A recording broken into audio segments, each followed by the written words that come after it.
বৃষ্টি প্রীতমের হাওয়া ফুস। হ্যাঁ বন্ধুরা, আমি ইনস্টাগ্রামে নক করেছিলাম, তবে আমি কালকেই ভিডিওটা করতে পারতাম। এখন আমি ইনস্টাগ্রাম চেক করে এসে তারপরে ভিডিওটা করতে বসেছি। হ্যাঁ বন্ধুরা, ওরা চাই না ওদের বাড়িতে যাই, এবং বৃষ্টির সত্যি শরীর খারাপ হয়েছিল কি না না হয়েছিল সেই তথ্য আমরা দেখি, এটাও চাই না।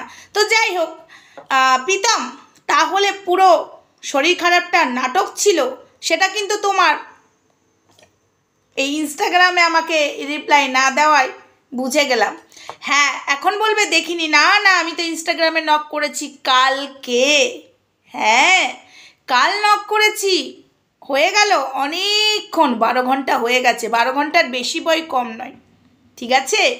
তো বৃষ্টিকে নিয়ে তুমি এই রোগটাকে নিয়ে নাটক করলে, তাহলে তো ছেড়ে দেবো না, রোগ নিয়ে নাটক ভিউজ কামাবার জন্য। নো প্রীতম, একদমই ছাড়তে পারবো না। আমি তোমার ভাতের হাড়ির খবর ঢুকবো না।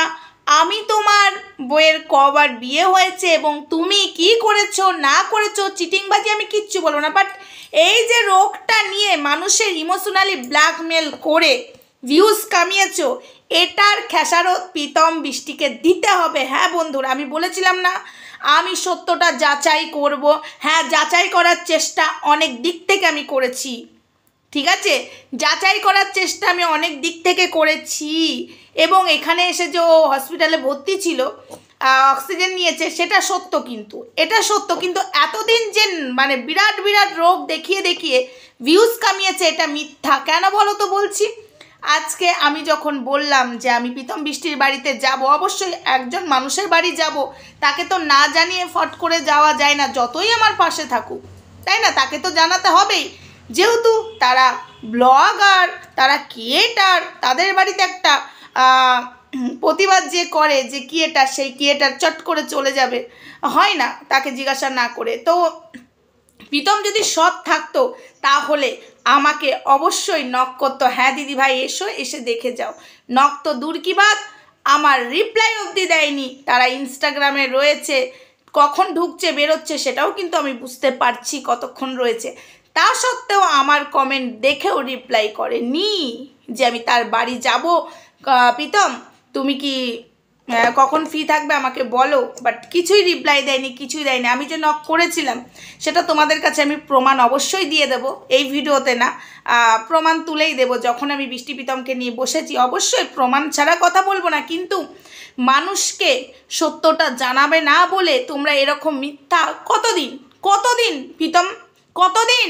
আর বৃষ্টি, তুমিও এই নাটকটা করলে তো রোগের। আজকে রোগ নিয়ে নাটক করতে নেই, জানো? হ্যাঁ, মানুষের শরীর খারাপ হয়, হসপিটাল যায়, এই যায়, সেগুলো তো আমরাও যাই, সেগুলো তো আমাদেরও আছে, আমাদেরও যাওয়া আসা এরকম আছে। সেগুলো নিয়ে যদি এখন ভিউজ কামিয়ে, মানে সরি, ক্যামেরার সামনে এই হসপিটাল যাচ্ছি, আমার এই রোগ, ভিউজ কামাবার জন্য যদি আমি পাবলিকের সামনে প্রেজেন্ট করি, পাবলিক কিন্তু বিশ্বাস করবে।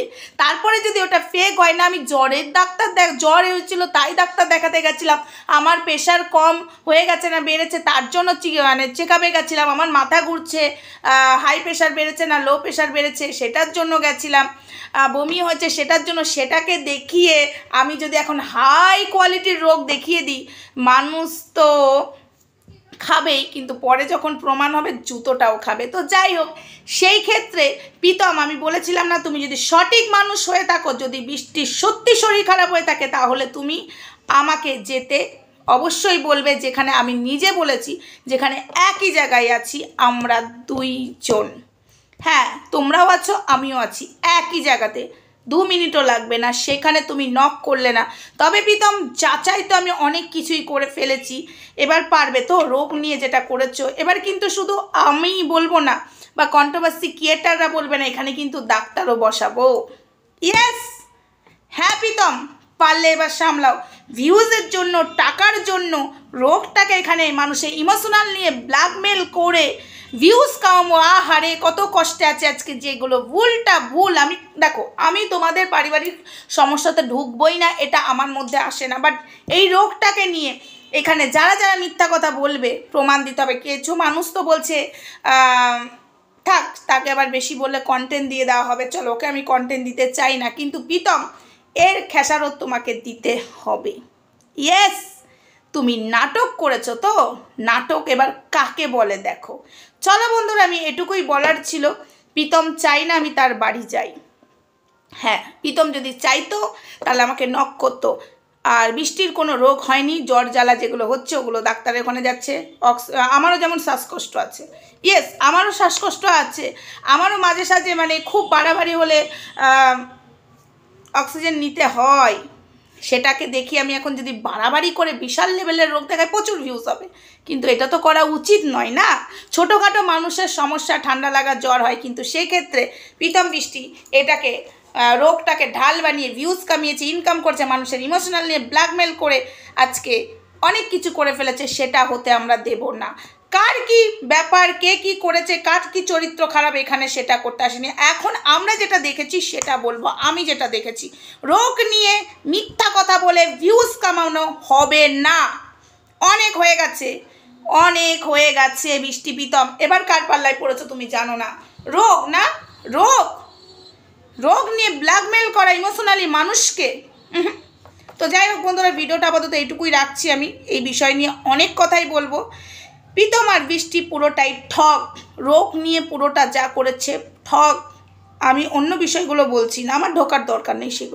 সেগুলো মানুষের জীবনে সমস্যা আসে, সেগুলো মানুষরা তারা বুঝে নেবে। এখানে আমি সেটা বলার কেউ নই।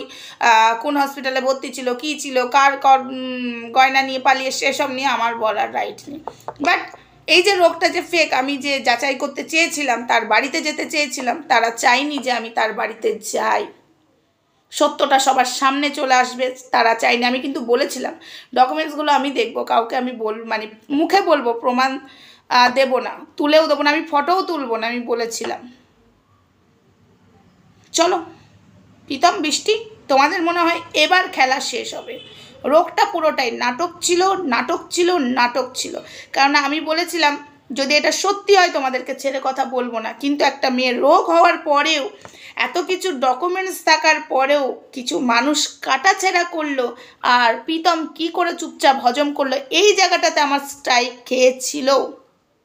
ইয়েস, আমার যদি এখন প্রচুর শরীর খারাপ হয় তোমাদেরকে জানাই, আমি ডকুমেন্টস নাই দেখাতে পারি, কিন্তু আমাকে যদি কাটাছেঁড়া প্রচণ্ডভাবে করে, ওই ডকুমেন্টস নিয়ে কিন্তু আমি আইনের সাহায্য নিতে পারি।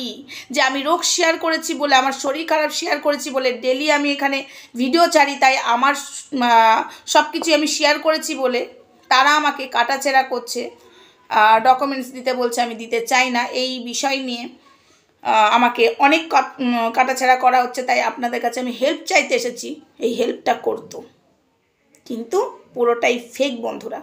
তো ওই জন্য আমি এবার দেখো খেলাটা কোথায় যে থামে, অস্তিত্বই থাকবে না প্রীতম তোমার ইউটিউব চ্যানেলে। এত বড় কথা বলে গেলাম, মানুষের ইমোশনাল নিয়ে তুমি খেলা করেছো, ঠিক আছে।